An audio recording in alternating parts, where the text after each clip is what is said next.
Good morning. Looks like it's internet day today on the farm.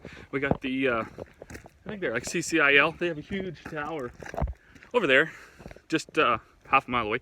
We had that Telesmart hub, kind of worked. Not a whole bunch of complaints about it. Worked as good as it did in town. But their CCI guy is here, putting that in. So I'm relieved to not be hauling a load of grain today. Could use a break from that after my video from yesterday. But so Dad pretty much had this grain back apart and together. I just had to help him finish. So what happens, and I'll show you here. Down here, there's two, this is separate from this piece, and when it turns, it drives that auger. But they made this out of like, it has to be garbage material, and I don't know why. It's like they get rounded off right here. So the bottom piece spins and it's supposed to drive this one, but when it gets rounded off, it just, it pops out and the auger goes up and down and up and down. And then you blow the shear pin. Shear pin's down here.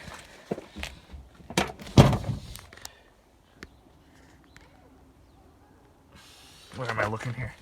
Oh. Shear pin's right here. So not overly hard to change, but you have to have them in order to change them, and that was my last one. So it's no surprise, I am very pro grain vac. We use it for everything out here. We don't even have a good truck loading auger, actually. We just, like if we need to use an auger, we got to use that little 8-inch, and it takes forever. But so these are the pieces. Well, they were here.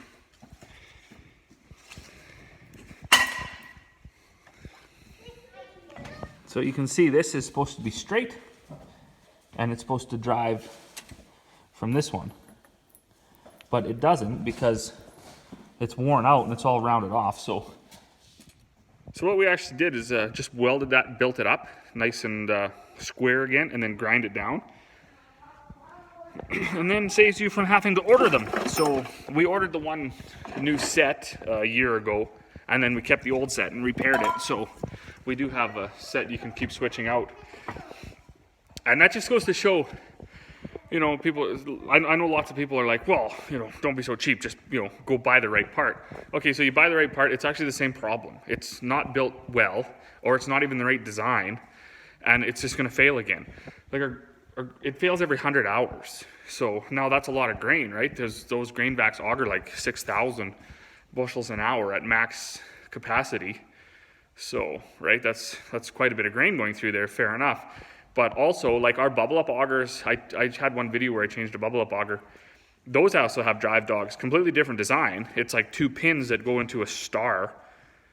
So if you're gonna go ahead and tell me that augers more grain than a combine, probably not gonna buy it, because that bubble up auger is sitting in grain all day, turning all day long.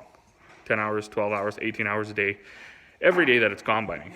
Our combine has, the one combine has 4,000 hours on it, and I just did the bubble up auger this year. So definitely ways to do things better for sure. And something like that too, they wouldn't actually have to charge $10,000 more for the unit. I mean, that change could be made basically at what the unit costs right now.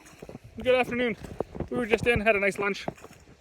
Wind's been blowing like, I don't know, basically all night and all day yesterday, and sun shining today. That's the sun up there. So actually not a cloud in the sky. So it'd be pretty stupid not to go try to combine something. So that's what we're gonna do. I'm just gonna head over here. I'm gonna check the oil and the coolant in both the combines. We gotta put the header back on my wife's combine. My dad took it off to straighten the feeder chain and tighten it up. So Mom's combine's ready to go. I was out combining oats in it the other day. So once she gets packed up, she's gonna take one of the kids with her because they like combining, and they're gonna go out. I'm gonna get my wife to help me run the trucks back and forth. Or run all the trucks out to the field, sorry. And then, then me and my dad will be in the yard. We're gonna get the grain dryer going right away. And take the oats off.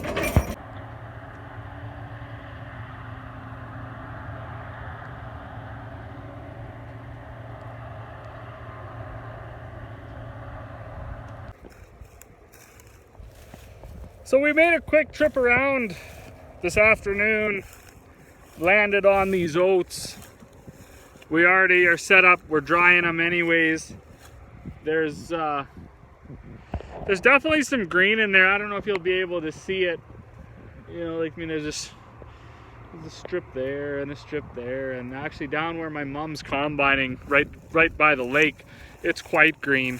But I just, you know, we're sort of out of time. You know, the forecast looks good and everything, but you know, it's going to be October tomorrow, or I don't know what day it is today. So either tomorrow or the next day it's going to be October. And we've had 2 or 3 nights of, you know, -4, -5. So most of the oats are quite nice, I would say. Definitely in range to test anyways. Like those ones, that oat was hard. So the odd green one is just going to have to go and get combined because we're not going to wait no more. We do have those 2 quarters of barley. We thought maybe we would go get one of those today, but like I say, the combines are already set for oats. So another neighbor wants to bale up that bit of barley straw anyways out west, so and we put the chopper back on the combine, so we figured, well, you know what, we'll just finish these oats off. There's only 70 acres here. Won't be much to dry. It's not running 100 bushels an acre anyways, so there's not going to be a whole bunch. So we'll get them dried. Then after that, we'll switch, probably take that barley. We expect our canola should be ready pretty quick too. I was going to go try to hand shell enough to get a sample, but anybody watching this, if you farm at all, you'll know how infuriating it is to try to hand shell 250 grams. You think like, oh, that's not very much, but man, it's like a bajillion pods you got to do to get that. So I'll probably just wait for the combine to get a sample. So me and Buddy just came down here to get the brown truck. He's gonna drive us back to the yard. So anybody carrying the yard is definitely not the way we're going. So hopefully he gets that figured out. How you driving, Buddy?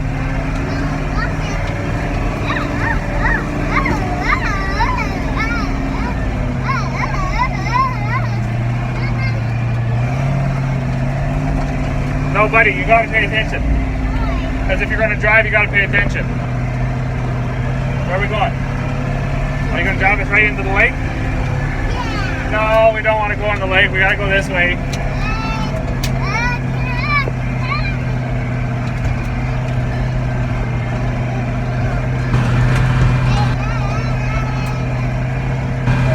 No, buddy, you can't abandon this like that. You gotta be paying attention.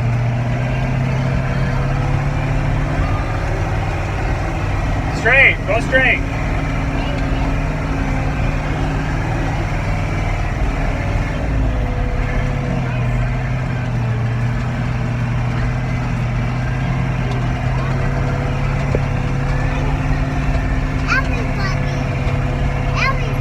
Everybody. So it's about 5:30 now. They finished that 70 acres of oats out there. Dad's unloading a load of dry oats into a feed bin. I'm filling the dryer again. Tandem's full. They didn't get the super bees right full. I'm not sure how much is in there. I think maybe just one hopper right full or one trailer right full. So not, you know, just not that great a yield, you know, maybe 50, 60 bushels an acre. So that's par for the course on most of our stuff this year. It's everything suffered from the water. Corey went down there to take a sample. That did test. It was 19% moisture, but it did test, so that's a win. And then my mom, I just set her combine for peas, and I told her to run out west and take a sample of those peas that we wanted to try to get a bit of. So she's out there doing that.